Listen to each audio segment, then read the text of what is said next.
Hello aspirants, how are you all? I hope you would be doing good. I welcome you on our YouTube channel Let's Compete UPSC। सबसे पहले मुझे आप ये बताओ कि आपने क्या यूपीएससी की फॉर्म फिल कर दी है? अगर आपने अभी तक फॉर्म फिलअप नहीं करी है तो प्लीज़ डू इट। अभी what are you waiting for? अगर आपको पता है कि आपको ये ईयर एग्ज़ाम देना है, इस ईयर अटेम्प्ट आपको देनी है यूपीएससी की, देन ऑब्वियसली फॉर्म फिल करो। पता है इससे क्या होता है, माइट बी ऐसा कुछ लोगों के साथ नहीं भी हो, बट बहुत सारे लोगों के साथ ऐसा होता है कि जैसे ही वो फॉर्म फिल करते हैं, ऑब्वियसली वो खुद से ही जो एग्ज़ाम का जो प्रेशर होता है ना, वो फ़ील होने लगता है और आपकी जो स्टडी की जो टाइम ड्यूरेशन वो बढ़ जाती है। आप थोड़ा ज़्यादा सीरियस वे में पढ़ने लगते हो, बिकॉज़ इट इज़ लाइक कि अब तो फॉर्म भी फिल कर दिए, अब एग्ज़ाम भी पास में है, तो पढ़ना भी है। क्योंकि क्या होता है ना कि जब एग्ज़ाम की जब तक नोटिफ़िकेशन नहीं आती, इट इज़ लाइक हाँ, अभी तो नोटिफ़िकेशन आई नहीं है, आएगी, फॉर्म फिल करेंगे एंड वगैरह-वगैरह। जनवरी खत्म होने से पहले ही आई हैड डिसाइडेड कि मुझे स्पेक्ट्रम स्टार्ट करनी है नेक्स्ट मंथ, यानी कि फरवरी में। पहले भी मैंने स्पेक्ट्रम पढ़ी है पर अच्छे से नहीं पढ़ी है, मुझे ऐसा लगा, so once again I am reading this. सारे चैप्टर्स को अच्छे से गो थ्रू करना है। Earlier I was preparing from my class notes for modern history, but then I thought कि स्पेक्ट्रम एनीवे पढ़ना ही पड़ेगा, क्योंकि जब मैंने क्लास नोट्स को अच्छे से गो थ्रू करा तो मैंने देखा कि उसमें बहुत सारे ऐसे टॉपिक्स हैं छोटे, ऑल्दो वो छोटे टॉपिक्स हैं, बट यू नेवर नो कि यूपीएससी में कब कौन से क्वेश्चंस आ सकते हैं, राइट?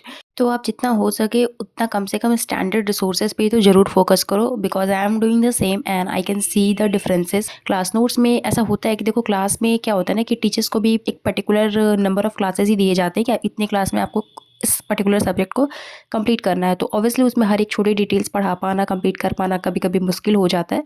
टीचर्स तो एफर्ट्स डालते ही हैं हमारे लिए, बट हमें उससे ज़्यादा एफर्ट्स डालने हैं खुद के लिए, बिकॉज अल्टीमेटली हमें एग्ज़ाम क्रैक करना है, हमें प्रीलिम्स मेंस इंटरव्यू देना है, and this is where it makes the difference. Lecture के बीच में मैंने थोड़ी सी ब्रेक ली थी एंड ये देखो क्या, मेरे गांव से मकई आई थी और रेड मेज आई थी। एक्चुअली इससे पहले मैंने बस येलो कलर की देखी थी।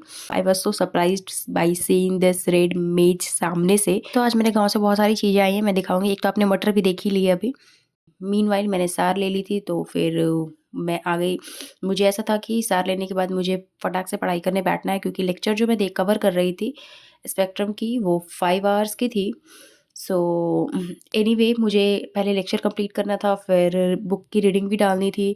और मैं कोशिश करती हूँ कि फर्स्ट रीडिंग में जितना हो सके उतना मैं टाइम लगा के अच्छे से बुक की रीडिंग करूँ और लेक्चर भी देखूँ। ऑब्वियसली लेक्चर तो एक बार ही देख सकते हैं, बार बार इतना हमारे पास टाइम नहीं होता है, टाइम कंस्ट्रेंट भी थोड़ा होता है, दैट्स वाई।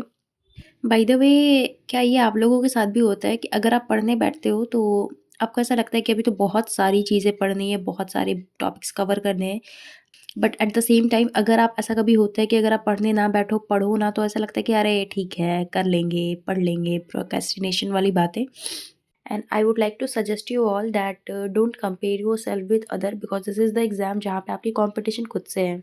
मैंने थोड़ी सी ब्रेक ली थी पढ़ाई के बीच में फिर से, और यहाँ पे मैं साग की रोटी खा रही हूँ एंड फिर से मैं पढ़ने बैठ गई थी। एक्चुअली अभी शाम हो चुकी थी और मुझे ठंड लग रही थी, तो मैंने स्वेटर डाल लिए थे।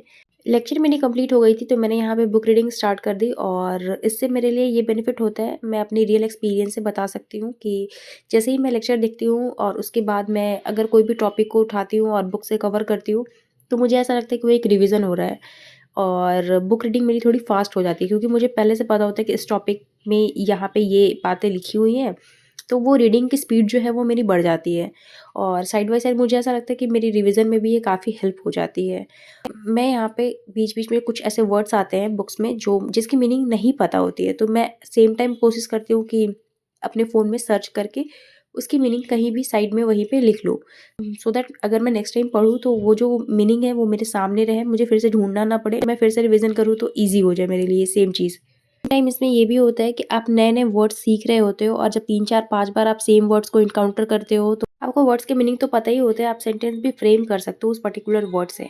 लुक एट दिस, ये चना आया था, इसको झंगरी भी बोलते हैं लोकल लैंग्वेज में, एंड दादी यहाँ पे एक-एक करके छिल रही हैं, ताकि हमारे लिए ये रोटी बन सके इसका। एंड मेहनत, थैंक यू दादी फॉर दिस, आप बहुत ज़्यादा मेहनत कर रहे हो हमारे लिए। फिर थोड़ी सी ब्रेक के बाद मैं पढ़ना स्टार्ट कर दी। अगर आप अभी तक इस ब्लॉग में बने हुए हो, then please don't forget to like, share and subscribe to our YouTube channel let's compete UPSC.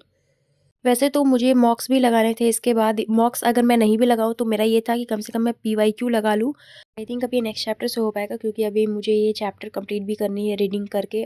तो आज के लिए इतना ही, and thank you for watching.